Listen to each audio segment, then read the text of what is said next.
Baik, berjumpa lagi dengan kita di televisi edukasi. Sekarang kita akan membahas beberapa soal PPK guru.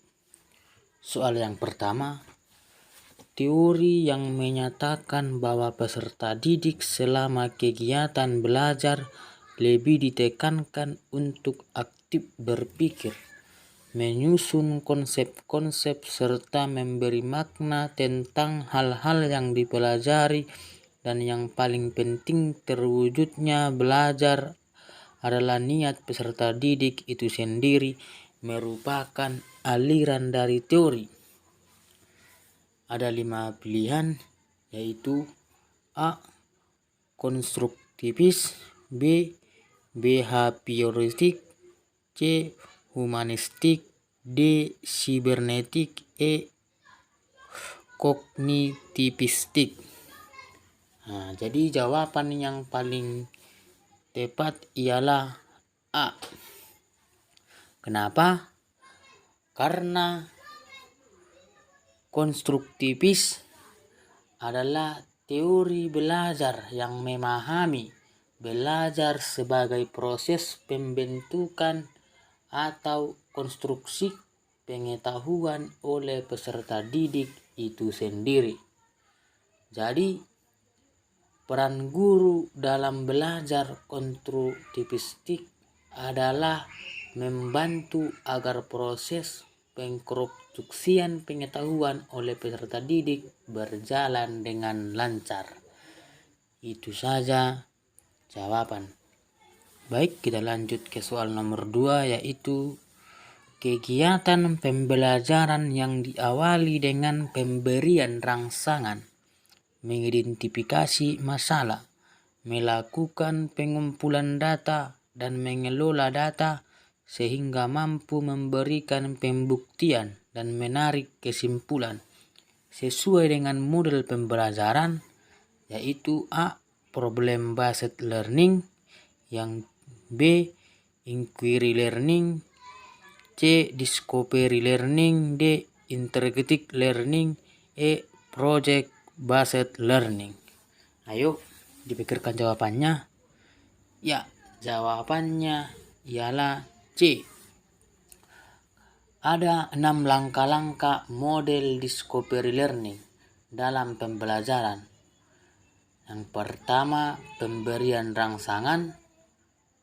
Yang kedua, pernyataan atau identifikasi masalah. Yang ketiga, pengumpulan data. 4, pengelolaan data. 5, pembuktian. 6, menarik kesimpulan. Kita lanjut soal nomor 3. Contoh penerapan teori behaviorisme yang dilakukan oleh guru saat ini dalam media digital dalam praktik pembelajaran adalah A. Internet dan PowerPoint, B. Internet dan media Zoom, C. PowerPoint dan Microsoft Word, D. Google dan YouTube, E. PowerPoint dan multimedia. Jawabannya ialah E. PowerPoint dan multimedia. Dapat kita pahami, pada zaman modern ini, aplikasi teori behavioristik berkembang pada pembelajaran dengan yang dinamakan PowerPoint dan multimedia. Jadi, PowerPoint ini cenderung terjadi dalam satu arah, yaitu materi yang disampaikan dalam bentuk PowerPoint dapat disusun secara rinci dengan bagian-bagian kecil. Jadi, pembelajaran dengan multimedia, peserta didik dapat diharapkan memiliki pemahaman yang sama dengan pengembangan materi disusun dengan perencanaan yang rinci dan ketat dengan urutan yang jelas. Dapat juga melalui latihan yang diberikan pun cenderung memiliki salah satu jawaban yang benar. Jadi di dalam PowerPoint dan multimedia ini ada feedback pada pembelajaran dengan multimedia. Jadi cenderung diberikan sebagai penguatan dalam setiap soal. Jadi jawabannya ialah E.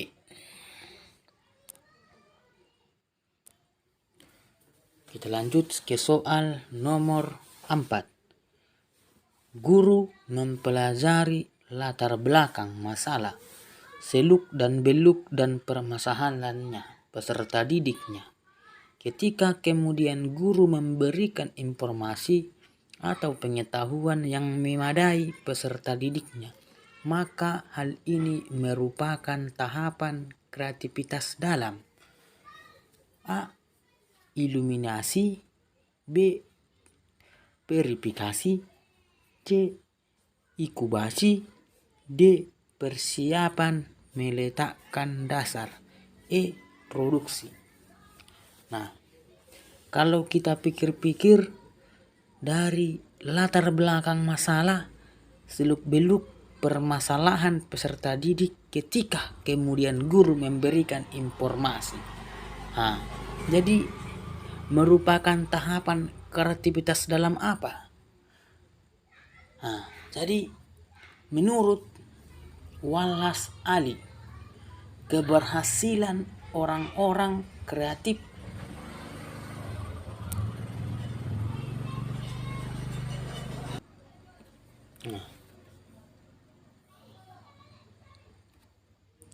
jadi yang menjadi jawabannya yaitu D.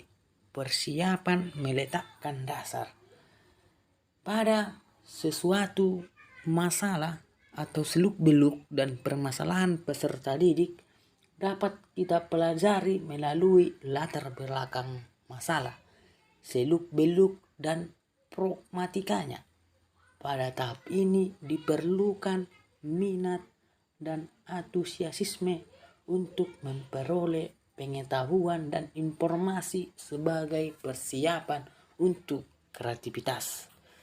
Jadi guru itu perlu memberikan informasi atau pengetahuan yang memadai kepada peserta didiknya sebagai dasar pengembangan kreativitasnya.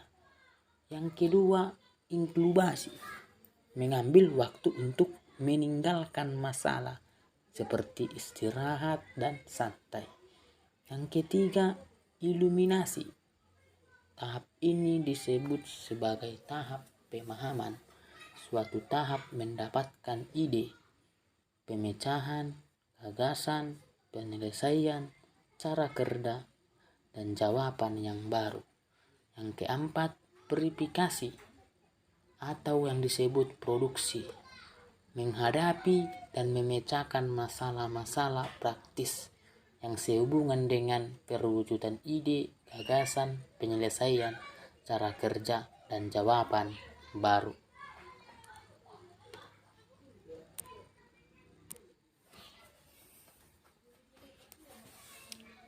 Kita lanjut soal yang kelima. Belajar merupakan usaha pemberian makna oleh peserta didik kepada pengalamannya melalui asimilasi dan akomodasi yang menuju pada pembentukan struktur kognitifnya, memungkinkan mengarah kepada tujuan tersebut, merupakan teori belajar. Jadi A. Konstruktivisme, B. Humanisme, C. Behaviorisme, D. Sibernetik, E. Kognitisme. Dari yang tadi kita pelajari bahwa jawaban yang paling tepat ialah A. Konstruktivisme. Jadi proses belajar menurut teori yang A itu konstruktivistik. Pada bagian ini akan dibahas proses belajar dari pandangan konstruktivistik dan pada aspek-aspek si belajar, peran guru, sarana belajar, dan evaluasi belajar.